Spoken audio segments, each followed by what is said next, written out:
Hello again, grade 8s.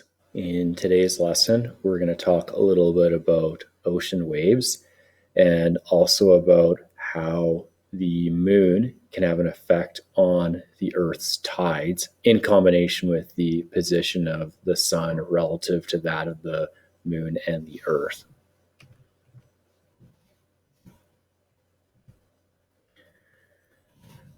Okay, so we're going to talk about ocean waves, and I have a diagram at the bottom that just shows like a standard sketch of what a wave looks like, where you kind of have like the hills and the valleys going from like a top to a bottom, and you have this repetitive motion. Ocean waves are large ripples of water that are set into motion by steady winds.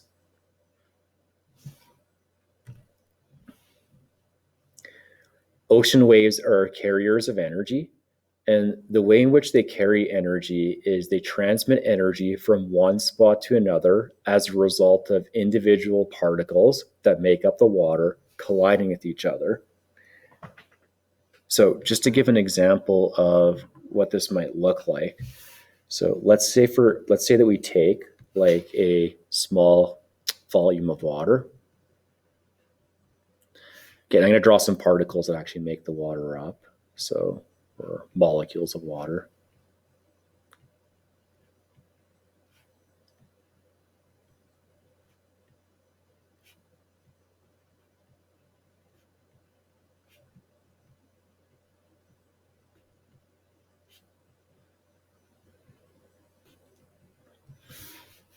And suppose that you have some like intense wind, maybe like on this side, some intense wind coming down.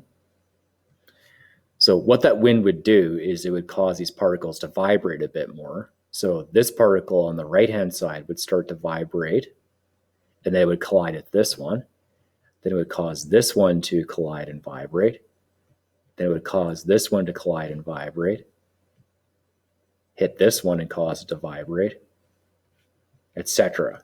And that's the means in which you would actually get a ripple of water, and you would also transfer energy from one location to another. It turns out, though, that the water molecules actually don't just go side to side, left or right.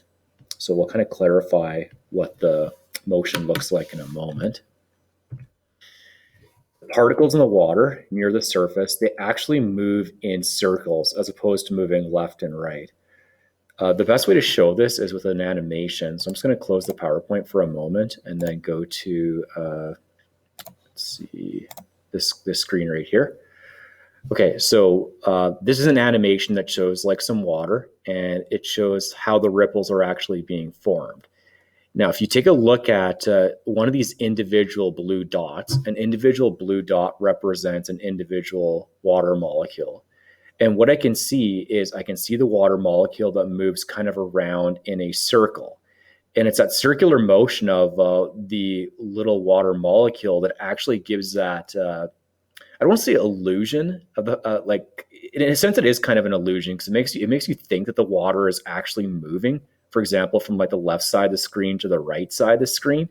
But all that's happening here is that an individual molecule is actually just traveling around in a circle. And when that water molecule is at the very top of the circle, that's kind of like when you have the top of your ripple. And then when it's at the bottom of the circle, that's where you would have the bottom of it.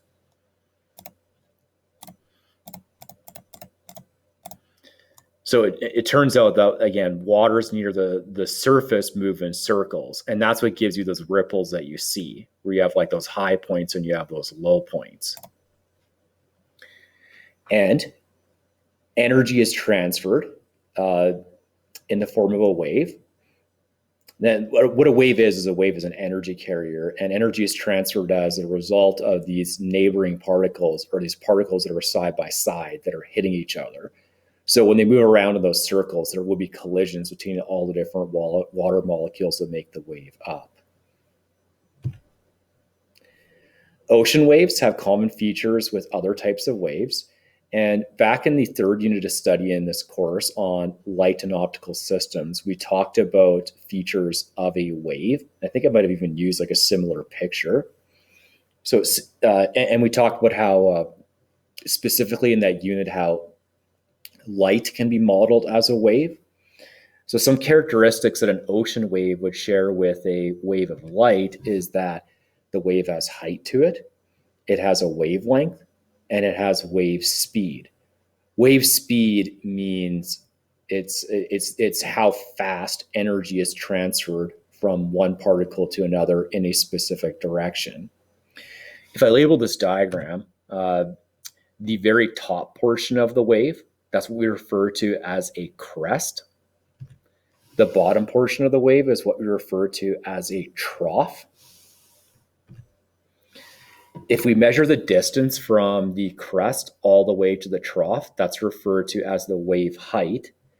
If you measure the distance from this middle position to a crest or a trough, there's a different word for this, and that's referred to as the amplitude.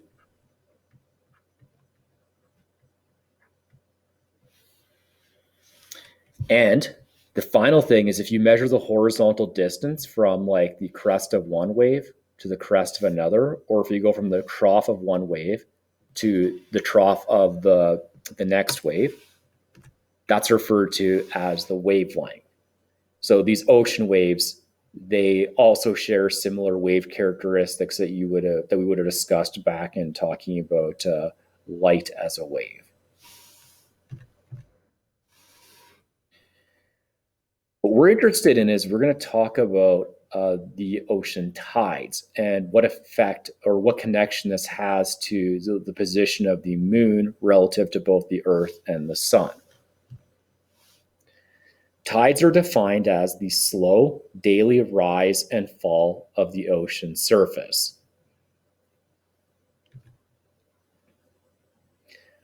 The difference in the water level between what we call a high tide and what we call a low tide is referred to as tidal range. So let me give an example of what this would look like. Okay, let's say that we have like some kind of wall that's like built into like the side of the ocean. Okay, so here's my vertical wall. And let's say that at one point of the day, let's do dark blue here, okay?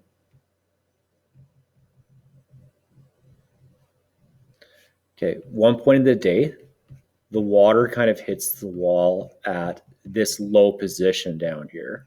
Okay, so maybe what I would do is I'm going to call this position where it hits the wall, I'm going to call this a low tide.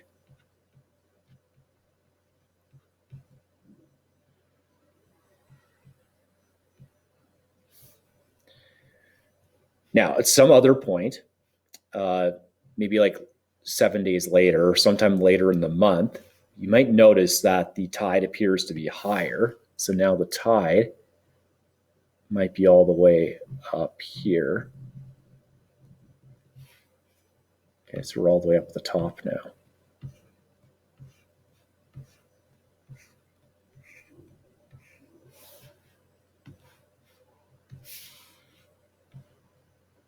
Okay, this position, we might measure this and refer to it as your high tide.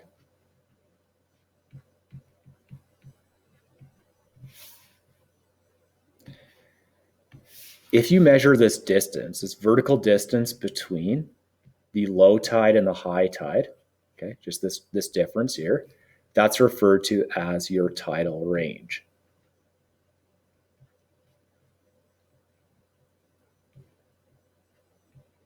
So the tidal range is the difference between the high tide and the low tide.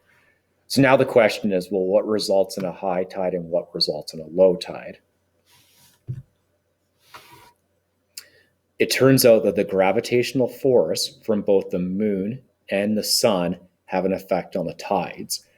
I think the influence of the moon is about twice that of what the influence from the sun would be. And we'll clarify this by discussing, just quickly reviewing information about how the gravitational force works. Okay, I'm just going to erase this ink though, so it's not going to overlap my text. It's going to come down here.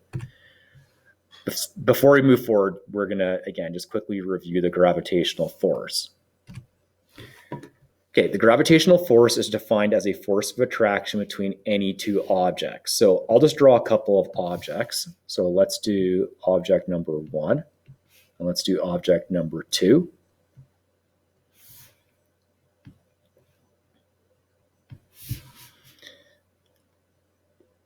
As long as an object has mass, these two objects will attract towards each other with the exact same force. That's referred to as the gravitational force. Let's give it a variable. Let's call it Fg for force gravitational. Okay, so we have force gravitational, force gravitational. What I want to know is, what could I do that would actually make this gravitational force larger? Okay, make it bigger than what you see here. So which factors does the gravitational force depend on? And it actually depends on two of them. One, it depends on the mass of the two objects. So if you were, for example, to take this first object and replace it with something that would, or the second object, and let's replace it with something that's a lot bigger. Okay, so object number 2, and you keep this as object number 1. Then the gravitational force would actually get bigger because you have a bigger mass. The bigger the two objects you have, the bigger the gravitational force gets. Therefore, I'm going to draw this arrow as being a little bit longer. Okay, you have Fg, and this would also be bigger as well. Now, I did mention that the moon actually has more of an effect on the Earth's tides than the sun. Now, that seems to be a little bit counterintuitive because you're like, well, wait a second. The sun has a much, much, much, much larger mass than the moon. So how could the moon have more of an effect? Well, that gets into our second factor. Well, before we get into that, we can just again clarify this. If you have larger masses, you have a larger force. But our second factor is the distance between the objects. So the reason that the moon has more of an effect on the tides, Earth's tides, and the sun is because they're closer, the moon and the Earth are closer together. So if we were to take these two objects and we were to move them closer together, closer to each other, this would actually make that gravitational force go up as well. Okay, so the smaller the distance, the larger the force. So the sun for sure has an effect on the Earth's tides, but so does the moon. The moon has a bit more of an effect just because the moon is closer to the Earth. Okay, but let's talk about this effect, this connection between the gravitational force from the moon and the sun on the Earth's tides and the position of those three objects. Let's start off by talking about spring tides. Spring tides result in the largest daily tidal range. Okay, so when I showed that wall that I had, where I had my low tide and my high tide, this is a point in the month where you'd notice the biggest range. In terms of when this happens, this occurs 2 times a month.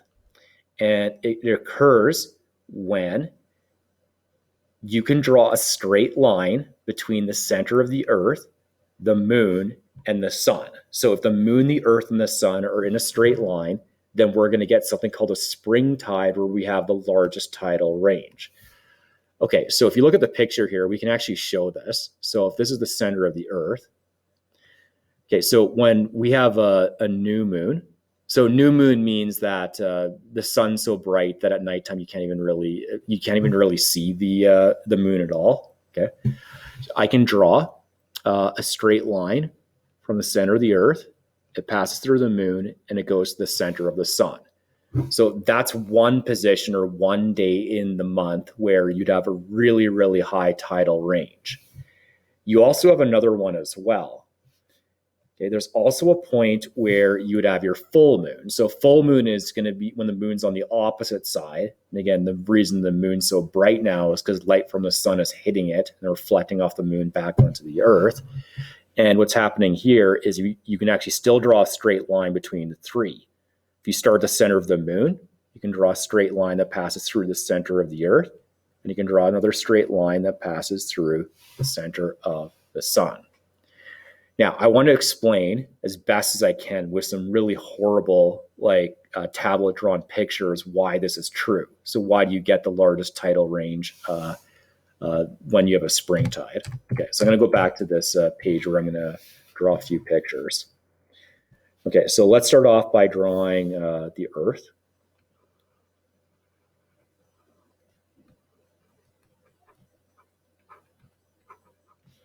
Okay, I'm going to draw the moon over here. And I'm going to draw the sun.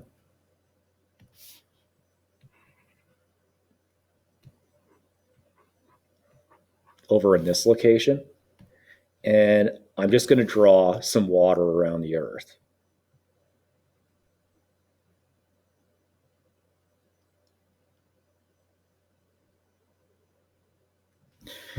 Now, at this position, what's going to happen in terms of the gravitational force is that the moon is going to exert a gravitational force on the water particles of the ocean. So there's going to be a gravitational force that's going to try to pull the water close towards the moon. And in addition, you're also going to have the sun adding too. So the sun is also going to pull. So I'll say like FG due to the moon. Now the sun's further away, so it's not going to exert as big of a force. So it's going to be about, like I said, maybe like about half as small. So you're also going to have the force of gravity from the sun. What this is going to do is this is going to take a bunch of the water kind of like at the top here and the bottom, and it's going to start to take this water and it's going to start to try to pull it towards this close side, okay? Because the gravitational force is trying to pull those water particles towards that side. Now, what this is going to look like, so I'm going to redraw a picture now in terms of like what this would then look like after this happens. Let's draw the Earth again.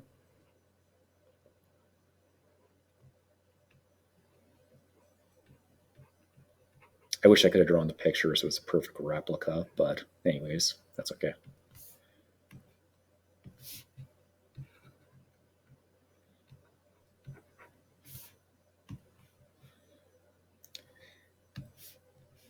So now what I'm going to see is you're going to see a bunch more of the water on this side. So I'm going to see, and I'm really exaggerating this, okay? But I'm going to see more of the water that's going to look something like, kind of like this right here.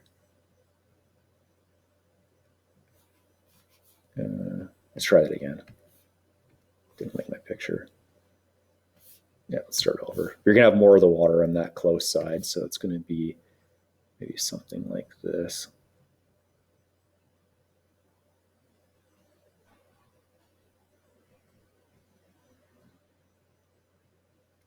Okay, so you have much more of the water here. Now, so that would explain that if you are at this spot on the Earth at this exact point in the day, so you're on this spot on the Earth at this point in the day, and you look at that seawall, you're going to see a very, very high tide, okay? And then when the Earth rotates and then you're at this position somewhere at the top, okay, like 6 hours later, then you're going to notice a very, very low tide. Now, the weird thing is that when you actually, you're at this position, you're actually going to notice a high tide on this side as well. Okay, now here's a reason why.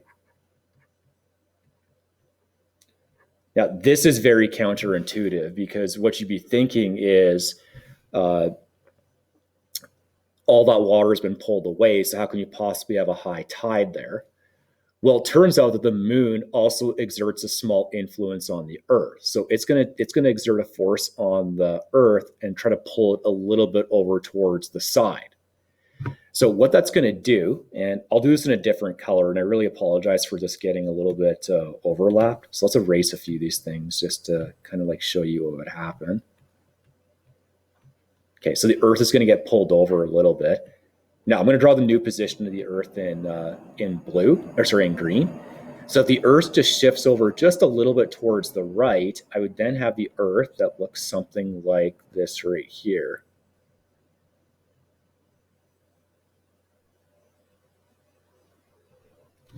Okay, so the Earth is now here. Now the Earth has a bigger mass compared to like this water on this side. So the Earth shifts a bit more than the actual, the water on that opposite side. So what you end up having is on this opposite side, you still get a little bit of this bulging effect, okay? So even on that side, you observe a high tide. Okay, so the points in the Earth's 24-hour day when you observe your high tide would be here.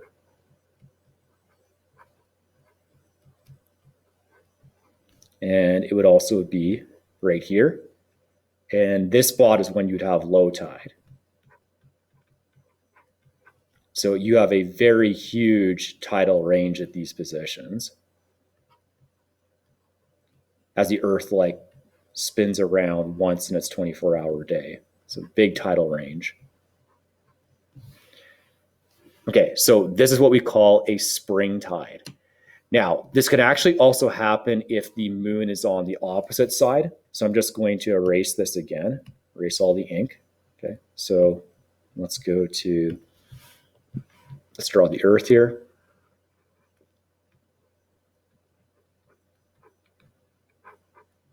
Let's draw the moon on this side. Let's draw the sun over here.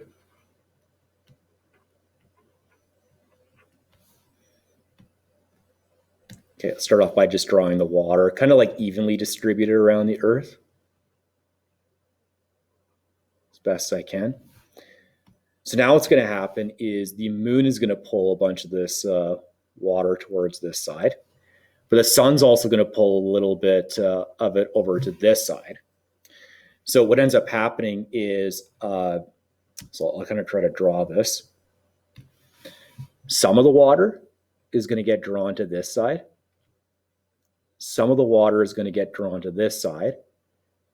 Probably a little bit more is going to get drawn to this side, the side closer to the moon, because the moon is going to exert a bigger gravitational force on that water just because it's closer.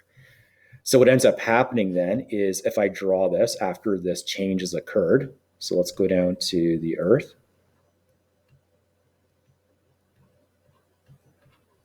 And you have your moon here. And we have the sun.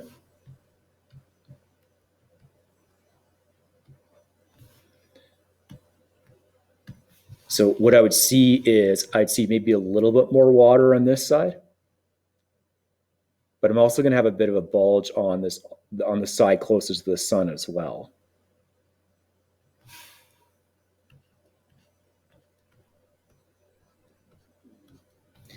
And then if you look at the Earth spinning, so where would you have your high tide and your low tide?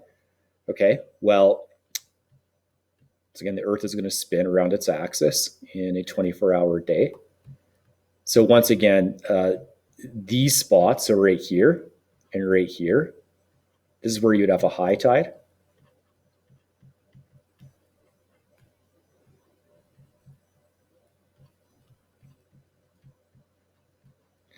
And at these spots, this is where you would have low tide.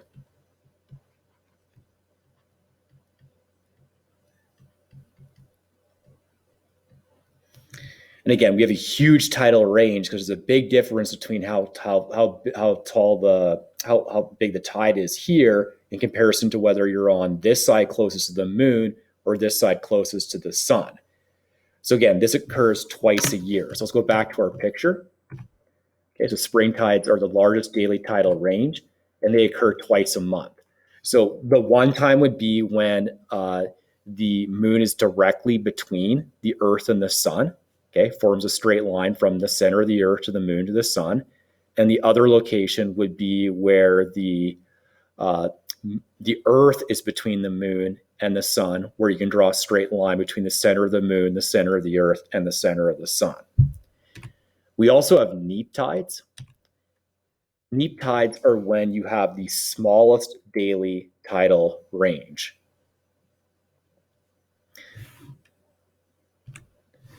This also occurs twice a month when you have like a first quarter moon or you have a third quarter moon.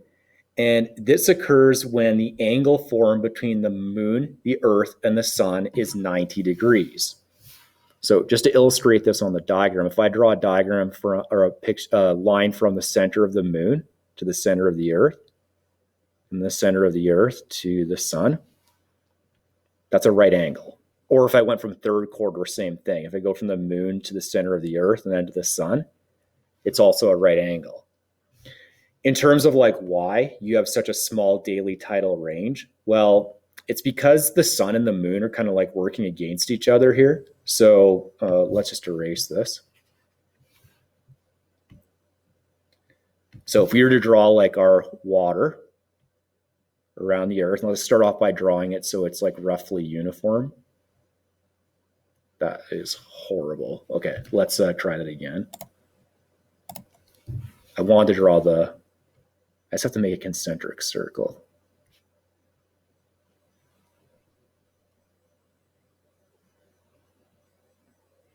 Okay, that's marginally better. Let's just look at the first quarter one. So what you'd have is you'd have the sun pulling the tide in one direction.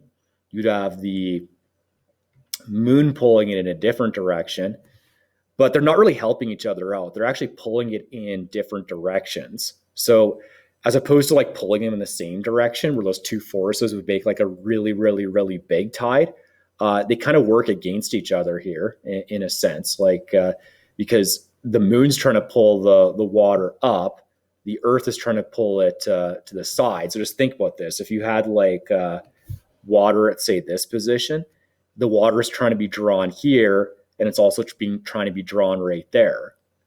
Now, because it's being drawn in one direction and another direction there, like the actual water itself, the water level doesn't change a whole lot. Therefore, throughout the day, when the Earth spins, you're not going to notice a huge daily tidal range in comparison to what you would have for a spring tide. All right, hopefully my horrible pictures somewhat explained how this works.